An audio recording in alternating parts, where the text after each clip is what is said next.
एक बार फिर से स्वागत है आपका ऑलमाइटी रूपी पे। आज हम बात करने वाले हैं कोर एंड सैटेलाइट पोर्टफोलियोज के बारे में।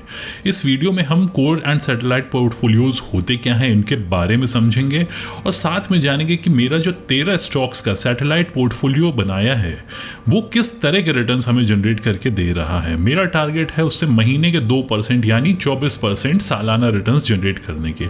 तो वो पोर्टफोलियो किस तरह के रिटर्न्स दिया है और उसमें क्या क्या इंक्लूडेड है वो हम इस वीडियो में समझेंगे। तो आइए शुरू करते हैं वीडियो को। सबसे पहले समझते हैं कोर एंड सैटेलाइट इन्वेस्टिंग आखिर होती क्या है। अब यहाँ पे दो तरह के पोर्टफोलियोज बनाए जाते हैं। पहला पोर्टफोलियो होता है कोर पोर्टफोलियो, जिसमें कि हम इंक्लूड करते हैं हमारे बहुत ही स्टेबल इन्वेस्टमेंट्स, जिसको हम लॉन्ग टर्म के लिए होल्ड करते हैं। ये हम both stocks and mutual funds दोनों के केस में बना सकते हैं। आगे हम इस वीडियो में बात करेंगे कि किस तरह से वो हमें बनाना है। तो जो हमारा कोर पोर्टफोलियो होता है वो काफ़ी ज़्यादा डाइवर्सिफाइड होता है और इसमें ज़्यादातर स्टेबल कंपनीज या स्टेबल इन्वेस्टमेंट्स का पोर्टफोलियो बना होता है। अगर हम सैटेलाइट पोर्टफोलियो की बात करें तो यहाँ पे हम वो हाई रिस्क वाले फंड्स या स्टॉक्स परचेज करते हैं, क्योंकि जो हमको हमारे पोर्टफोलियो में एडिशनल अल्फा जनरेट करके दे पाए, यानी हमारे वो रिटर्न्स हमें इस पोर्टफोलियो से मिल जाएं जो कि हमें अपने कोर पोर्टफोलियो से नहीं मिल रहा है। कोर पोर्टफोलियो का मतलब आपके पोर्टफोलियो को स्टेबिलिटी देना है और जो एक्स्ट्रा रिटर्न्स जनरेट करना है, जो कि एक्सेप्शनल रिटर्न्स आप चाहते हैं अपने पोर्टफोलियो से, उसके लिए हम बनाते हैं सैटेलाइट पोर्टफोलियो। इन दोनों को ही हमें बैलेंस करके चलना पड़ता है और ये होती है सोच हमारी कोर एंड सैटेलाइट इन्वेस्टिंग के बारे में, कि एक पोर्टफोलियो हमारा स्टेबल रिटर्न्स के लिए बना हुआ है, एक हमारा रिटर्न्स के पीछे भागने के लिए बना है, जो हमें बहुत ही ज़्यादा अच्छे रिटर्न्स जनरेट करके दे सकता है अगर हमारी वहाँ पे सोच सही रही तो। अब इस स्ट्रैटेजी को आखिर आपको यूज़ क्यों करना चाहिए? तो सबसे बड़ी चीज़ है यहाँ पे आपको डिसिप्लिन मिलता है। जो आपका कोर पोर्टफोलियो है उसमें आप ज़्यादा फ्रीक्वेंट चेंजेस नहीं करते हैं। उसमें जो कंपनीज़ या उसमें जो म्यूचुअल फंड्स आपने सेलेक्ट किए हैं उसको आप ज़्यादा नहीं छेड़ते हैं, उसको रिव्यू करते हैं बट उसमें एक्स्ट्रा चेंजेस नहीं करते हैं जब तक कि कोई बहुत ही ज़्यादा बड़ा इवेंट ना हो गया हो। सेकेंडली, यहाँ पे बहुत इजी रीबैलेंसिंग होती है। कोर पे हमें ज़्यादा चेंजेस नहीं करने हैं, सैटेलाइट पे हम काफ़ी फ्रीक्वेंट चेंजेस भी कर सकते हैं, क्योंकि वो एक रिटर्न्स के पीछे भागने के लिए हम बनाते हैं कि हमें जो एडिशनल रिटर्न्स मिल रहे हैं या कोई पर्टिकुलर थीम अभी बहुत अच्छी प्ले कर रही है, वहाँ पे हम उस थीम को इंक्लूड करते हैं अपने सैटेलाइट पोर्टफोलियो में। तो बहुत आसानी से हम उसको रीबैलेंस भी कर सकते हैं। अब यहाँ पे आउट परफॉर्म करने की चांसेस काफ़ी बढ़ जाती है, क्योंकि आप अपनी रिस्क एपेटाइट के हिसाब से अपना सैटेलाइट पोर्टफोलियो डिज़ाइन करते हैं। कि अगर आपके कोर पोर्टफोलियो से आपके एक्सपेक्टेशन है लेट्स से 14% रिटर्न का, वहीं पे आपने एक सैटेलाइट पोर्टफोलियो बनाया जो कि एक हायर रिटर्न्स आपको जनरेट करके देगा, तो आउट परफॉर्मेंस आपके ओवरऑल पोर्टफोलियो की काफ़ी ज़्यादा हो जाती है। इसमें आपको लेकिन अपनी रिस्क एपेटाइट को ज़रूर ध्यान में रखना है, क्योंकि यहाँ पे आपकी इंडिविजुअल रिस्क पे बहुत चीज़ें डिपेंडेंट हैं। एक सबसे बड़ा जो प्लस पॉइंट इसमें आता है कि आपकी डाउन साइड कंटेन रहती है, यानी कि जो पोर्शन आपने सैटेलाइट पोर्टफोलियो में लगाया है वो काफ़ी हाई रिस्क इन्वेस्टमेंट है। यानी अगर मार्केट्स में करेक्शन आया, मार्केट आपके फेवर में नहीं गई, प्लस जो इन्वेस्टमेंट्स आपने सैटेलाइट पोर्टफोलियो में करे हैं वो आपके फेवर में नहीं गए हैं, तो वो जो डाउनफॉल है वो सिर्फ आपके सैटेलाइट पोर्टफोलियो तक ही सीमित है। जो आपका कोर पोर्टफोलियो है उस पर ज़्यादा कोई इम्पैक्ट नहीं आएगा। तो आइए समझते हैं कि अगर हम अपना कोर पोर्टफोलियो बना रहे हैं तो वो स्टॉक्स के केस में हमें किस तरह का बनाना चाहिए।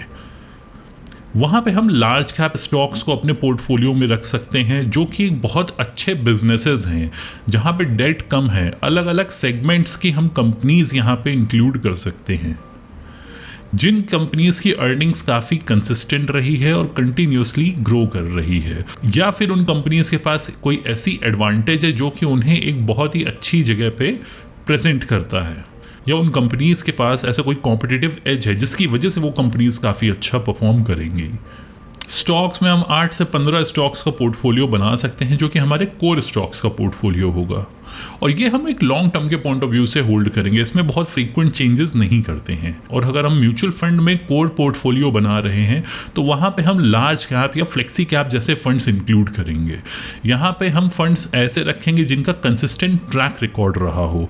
नए फंड्स हम नहीं चाहेंगे, हम चाहेंगे कि जहाँ पे हमें फंड मैनेजर की कैपेबिलिटी दिखाई दे ऑलरेडी मार्केट में, उसने किस तरह की परफॉर्मेंस दी है हमें पास्ट में, और प्लस किस तरह का पोर्टफोलियो और उसका इन्वेस्टमेंट का थॉट प्रोसेस फैक्टर्स है, इन चीज़ों को देख के हम यहाँ पे म्यूचुअल फंड का कोर पोर्टफोलियो बनाते हैं। एक्सपेंस रेशियोज़ पे भी हम यहाँ पे ध्यान देते हैं क्योंकि ज़्यादा फ्रीक्वेंट चेंजेस नहीं हो रहे हैं और ये पोर्टफोलियो में एक लंबे टाइम के लिए चल रहा है, तो बिना बात के एक्सपेंस बेयर करने के कोई सेंस नहीं है, तो हम एक्सपेंस रेशियो को भी ध्यान रखेंगे। हाँ, लेकिन एक चीज़ याद रखिएगा, एक्सपेंस रेशियो के कम करने के चक्कर में ऐसा फंड ना अपने पोर्टफोलियो में इंक्लूड कर लीजिए जो कि आपको रिटर्न से ना दे पाए, तो आपको उस चीज़ का बैलेंस ज़रूर बिठाना है अपने कोर पोर्टफोलियो में।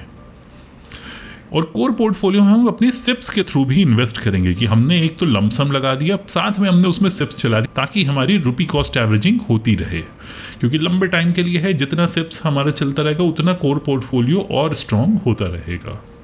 अब आइए बात करते हैं कि अगर हम एक सैटेलाइट पोर्टफोलियो बना रहे हैं उसमें हम किस तरह से अपने स्टॉक्स का पोर्टफोलियो बना सकते हैं।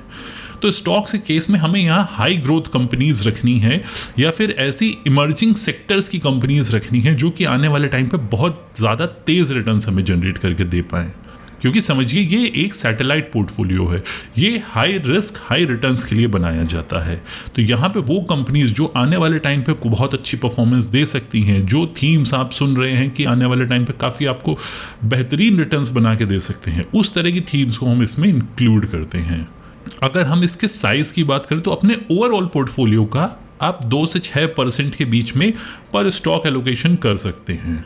इसको ज़्यादा बड़ा ना बनाइएगा, ये आपकी रिस्क एपेटाइट के बेसिस में किसी भी परसेंटेज में हो सकता है, फ्रॉम 15% टू 50% तक का, जिसके बारे में हम आगे बात करेंगे। इनको आपको रेगुलरली रिव्यू भी करते रहना चाहिए, क्योंकि ये कोई हम लॉन्ग टर्म के पॉइंट ऑफ व्यू से नहीं लगा रहे कि आने वाले 10 साल तक हमने अपने एक सैटेलाइट पोर्टफोलियो बना रखा है। इसको हम बना रहे हैं शॉर्ट टर्म गेन्स के पॉइंट ऑफ व्यू से। अब शॉर्ट टर्म का मतलब ये 1 आध महीने 2 महीने नहीं है, यहाँ पे हम शॉर्ट टर्म माने हम 1 साल 2 साल के विंडो पे लेके चल रहे हैं, और जैसे जैसे इसमें चेंजेस आ रहे हैं, यानी अगर हमारे कोई कंपनी है, 6 स्टॉक्स का हमने पोर्टफोलियो बनाया है, उनमें से अगर हर कंपनी को हमने मॉनिटर करना है, और अगर किसी भी कंपनी में कोई ऐसी चीज़ हो जाती है जिसकी वजह से वो हमारे सैटेलाइट पोर्टफोलियो का पार्ट नहीं होना चाहिए, तो हमें एग्जिट कर देना है। वहाँ पे कोई अपना इमोशनल बैगेज या कुछ हमें लेके नहीं चलना है आगे। अगर हम म्यूचुअल फंड का पोर्टफोलियो बना रहे हैं तो यहाँ पे हम थीमेटिक फंड्स को इंक्लूड कर सकते हैं, जैसे कि डिफेंस, मैन्युफैक्चरिंग, टेक्नोलॉजी, किसी भी तरह का हम यहाँ पे थीमेटिक फंड इंक्लूड कर सकते हैं जो थीम आने वाले टाइम पे हमें अच्छी परफॉर्म करके दे सकती है। यहाँ हमें अपनी रिसर्च दोनों ही केसेस में ध्यान से करनी होती है, क्योंकि एक गलत थीम अगर आपने अपने पोर्टफोलियो में रख ली और कोई भी चीज़ उस थीम के अगेंस्ट जा रही है तो आपको कंटिन्यूसली हिट मिलेगा, और सैटेलाइट पोर्टफोलियो के केस में वो हिट काफ़ी ज़्यादा होगा। जो आपके स्मॉल कैप और मिड कैप के एग्रेसिव म्यूचुअल फंड्स हैं उनको आप सैटेलाइट पोर्टफोलियो में इंक्लूड कर सकते हैं, जिनके रिटर्न्स काफ़ी तेज़ ऊपर जाते हैं और काफ़ी तेज़ नीचे आते हैं। और इसकी जो परफॉर्मेंस है आपको कंटिन्यूसली ट्रैक करनी पड़ेगी हर इंडिविजुअल फंड की। अगर आपने इंडिविजुअल फंड, जैसे कि इंडिविजुअल स्टॉक्स के केस में हमने डिस्कस किया था, सबको आपको एनालाइज करना है इंडिविजुअली। अगर वहाँ पे कोई भी गलती हुई तो आपके पोर्टफोलियो में काफ़ी ज़्यादा नेगेटिव इम्पैक्ट आ सकता है।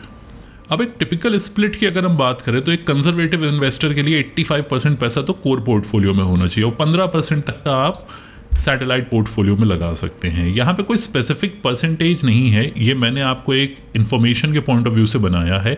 अगर आप एक बैलेंस्ड इन्वेस्टर है तो 70-30 का रेशियो लेके चलिए, अगर आप एक ग्रोथ ओरिएंटेड इन्वेस्टर हैं तो 55-45 का रेशियो लेके चल सकते हैं, क्योंकि याद रखिए जितना आप एक सैटेलाइट पोर्टफोलियो में डालते रहेंगे उतना आपके पोर्टफोलियो की रिस्क बढ़ती रहेगी। अब आइए बात करते हैं, मैंने जो एक सैटेलाइट पोर्टफोलियो बनाया है वो टोटल 13 स्टॉक्स का है, और इस पोर्टफोलियो से मैं महीने के 2% रिटर्न्स कमाने की कोशिश करता हूँ। यानी साल में मेरी एक्सपेक्टेशन सिर्फ 24% ही है अपने सैटेलाइट पोर्टफोलियो से। इसके जो अंडरलाइंग स्टॉक्स है वो मुझे ज़्यादा रिटर्न्स दे जाएँ तो बात अलग है, बट मेरी रिस्क एपेटाइट बहुत ज़्यादा है और इस तरह का पोर्टफोलियो मैंने इसीलिए बनाया है। और इसमें फ्रीक्वेंट चेंजेस भी होते रहते हैं। ज़्यादातर जो स्टॉक्स है इसमें मैं 1 साल, 1.5 साल, 2 साल, कुछ स्टॉक्स में 3 साल से भी होल्ड कर रहा हूँ। और आने वाले टाइम में इसमें एडिशन भी होते रहते हैं। अभी करेंटली ये 13 स्टॉक का पोर्टफोलियो है, क्या पता अगले महीने में इसमें कुछ और एडिशन कर दूं या किसी एक स्टॉक से एग्जिट भी कर दूं। तो वो तो जैसे जैसे मैं इसको रिव्यू करता रहता हूं उस तरह से चेंजेस करता हूं। सबसे बड़ी चीज़ जो मैं इसमें बताना चाहूँगा, ये कोई रिकमेंडेशन या फाइनेंशियल एडवाइस नहीं है। ये पूरा वीडियो और ये स्टॉक लिस्ट सिर्फ मैंने एजुकेशनल पर्पज से बनाया है। मैं आपको सिर्फ दिखाना चाहता हूँ कि एक सैटेलाइट पोर्टफोलियो दिखता कैसा है। अब मैंने जो अपना सैटेलाइट पोर्टफोलियो बनाया है, मैं इसीलिए वो आपको दिखा रहा हूँ कि वो किस तरह से मैंने बनाया है, कितने लिमिटेड नंबर ऑफ स्टॉक्स लिए हैं और वो किस तरह से मेरे पोर्टफोलियो में वो एक्स्ट्रा रिटर्न्स जनरेट करके दे रहा है। तो ये है वो स्टॉक्स जो कि मेरे पोर्टफोलियो का पार्ट है। आप देख सकते हैं सारी कंपनीज किस सेक्टर की कंपनी है वो मैंने यहाँ पे मेंशन करी हुई है। कोई ये रिकमेंडेशन बाय सेल नहीं है कि ये कंपनीज बहुत अच्छी हैं, ये सिर्फ इनके पास रिटर्न्स और किस कंपनी को मैंने अपने सैटेलाइट पोर्टफोलियो में इंक्लूड करा है, सिर्फ ये है। कोई रिकमेंडेशन बाय सेल का नहीं है यहाँ पे। अब अगर मैं स्टॉक्स की परफॉर्मेंस की बात करूं तो इस पोर्टफोलियो ने मुझे पिछले एक साल में कुछ इस तरह के रिटर्न्स जनरेट करके दिए हैं। सारे इंडिविजुअल स्टॉक्स से मैंने रिटर्न्स आपको दिखा दिए हैं। कुछ कंपनीज इसमें नई भी हैं। अब जैसे सिडमैक को अभी एक साल नहीं हुआ है। क्यूपिड एक ऐसी कंपनी थी जिसने मुझे बहुत ज़्यादा रिटर्न्स जनरेट करके दे दिए हैं। तो ये उसका ओवरऑल लास्ट 1 ईयर की परफॉर्मेंस है मेरे पोर्टफोलियो की। कुछ कंपनीज मैं इनमें से 2 साल 3 साल से भी होल्ड कर रहा हूँ। तो अगर आप स्क्रीन को देखेंगे तो सिर्फ 24% का मेरा एक्सपेक्टेशन था रिटर्न्स से। अब यहाँ पे 6 कंपनीज ऐसी हैं जो कि बड़ी ईजिली 24% के रिटर्न को बीट करी हैं लास्ट 1 ईयर में। तो मेरा पोर्टफोलियो का ओवरऑल रिटर्न असली में 24% से काफ़ी ज़्यादा हो गया है। तो ये पोर्टफोलियो इसी वजह से बनाया था मैंने कि जो मुझे एक्सेस अल्फ़ा चाहिए अपने पोर्टफोलियो में वो मुझे इन कंपनीज इस सैटेलाइट पोर्टफोलियो से बन के मिल जाए। तो वो मुझे यहाँ पे अचीव होता हुआ दिख रहा है। तो ये होता है कि जब आप एक सैटेलाइट पोर्टफोलियो बनाते हैं तो सैटेलाइट पोर्टफोलियो में आप ऐसी कंपनीज लेते हैं जो कि एक एक्स्ट्रा रिटर्न आपको जनरेट करके दे। मतलब एक नॉर्मल रिटर्न जो मैं एक्सपेक्ट करके चल रहा हूँ कि 14-15% का मुझे मिलेगा, वो मेरा कोर पोर्टफोलियो में लगा हुआ है। सैटेलाइट पोर्टफोलियो से 24% एंड बियॉन्ड की एक्सपेक्टेशन है और ये पोर्टफोलियो उस तरह का रिटर्न्स मुझे दे भी रहा है। अब इसका मतलब ये नहीं है कि ये रिटर्न्स आपको देता ही रहेगा, क्योंकि जितनी तेज़ी से स्टॉक से ऊपर जाते हैं, ज़्यादातर स्मॉल कैप हैं, उतनी ही तेज़ी से ये नीचे भी आते हैं। तो कई सिनेरियो ऐसे भी थे और कुछ टाइम फ्रेम्स ऐसे भी मेरे को इसमें देखने को मिले हैं पिछले एक साल में, जहाँ पे मेरा ओवरऑल पोर्टफोलियो -30% भी था। बट अगर मैं ओवरऑल रैली की बात करूँ, जैसे ही रैली आती है ये कुछ स्टॉक्स मेरे पोर्टफोलियो को बहुत अच्छा सपोर्ट दे देते हैं। और सबसे ज़रूरी चीज़, जो ये पास्ट रिटर्न से कभी भी आगे नहीं चलेंगे। अभी मेरा पोर्टफोलियो ऐसा दिख रहा है, 3 महीने बाद मैं इसको रिव्यू करूँगा, उसमें क्या पता मैं कुछ चेंजेस कर दूँ। तो पास्ट रिटर्न्स अपने फ्यूचर रिटर्न्स की गारंटी नहीं देते हैं। तो एक सैटेलाइट पोर्टफोलियो के किस तरह के रिटर्न्स आते हैं वो आपने देख लिए हैं, और इस तरह का ही आपको पोर्टफोलियो बनाना चाहिए और आपको अपने सैटेलाइट पोर्टफोलियो से इस तरह के ही एक्सेप्शनल रिटर्न्स की एक्सपेक्टेशन रखनी चाहिए कि 24% 25% के ऊपर के रिटर्न्स वो आपको जनरेट करके देता रहे ईयर ऑन ईयर। उस हिसाब से अपना पोर्टफोलियो को डिज़ाइन करिए। अब इसमें बहुत सारी रिस्क आपको देखने को मिलेंगी। पहली होती है कॉन्सेंट्रेशन रिस्क। 13 स्टॉक का पोर्टफोलियो है, बहुत ही छोटा पोर्टफोलियो बना हुआ है। तो अगर इनमें से कोई भी कंपनी नीचे गई तो वो पोर्टफोलियो के ओवरऑल रिटर्न्स को भी नीचे खींचती चली जाएगी। दूसरा सेक्टर कॉन्सेंट्रेशन। ज़्यादातर कंपनीज आप इसमें देखेंगे जो कि डिफेंस की हो गई, या फिर इसमें इलेक्ट्रॉनिक्स में आ गए, या आपके IT हार्डवेयर की कंपनीज हैं, तो वो एक कॉन्सेंट्रेटेड सेगमेंट हो गया। अब ये सेक्टर में अगर कोई दिक्कत आ गई, सेक्टर में कोई हेडविंड्स हमें फेस हुए, या फिर सेक्टर में कोई ऐसा रॉ मटेरियल है जो कि आना बंद हो गया, तो ये सारी कंपनीज एक बार में ही नीचे जलती चली जाएंगी। बहुत सारी कंपनीज तो इनमें ऐसी हैं जो कि सर्किट पे रहती थी, कभी लोअर सर्किट लग रहा है, कभी अपर सर्किट लग रहा है। तो वो सिनेरियोज भी यहाँ पे देखने को मिले हैं। वोलेटिलिटी, स्मॉल कैप पोर्टफोलियो है ज़्यादातर, तो आपको वोलेटिलिटी हाई देखने को मिलेगी। रिपीट का मैंने आपको बता दिया कि रिटर्न्स जो पहले आ चुके वो दोबारा आ जाएं, ऐसा ज़रूरी नहीं है। अब साइजिंग का आपको सबसे ज़्यादा ध्यान में रखना चाहिए। आपको ऐसा सैटेलाइट पोर्टफोलियो नहीं बनाना है कि वो अगर गिरे तो आपका पूरा का पूरा पोर्टफोलियो के रिटर्न्स ही नेगेटिव हो जाएं, या ऐसा भी नहीं बना देना है कि वो पोर्टफोलियो पता चला आपको रिटर्न्स बहुत अच्छे दे रहा है बट ओवरऑल पोर्टफोलियो में उसका परसेंटेज ही इतना छोटा था कि वो आपको रिटर्न्स एक्चुअल में रिफ्लेक्ट ही नहीं हुए अपने ओवरऑल पोर्टफोलियो में। तो साइजिंग बहुत ज़्यादा इंपॉर्टेंट है। अपनी रिस्क एपेटाइट के हिसाब से आपको यहाँ पे साइजिंग सेट करनी चाहिए अपने सैटेलाइट पोर्टफोलियो की।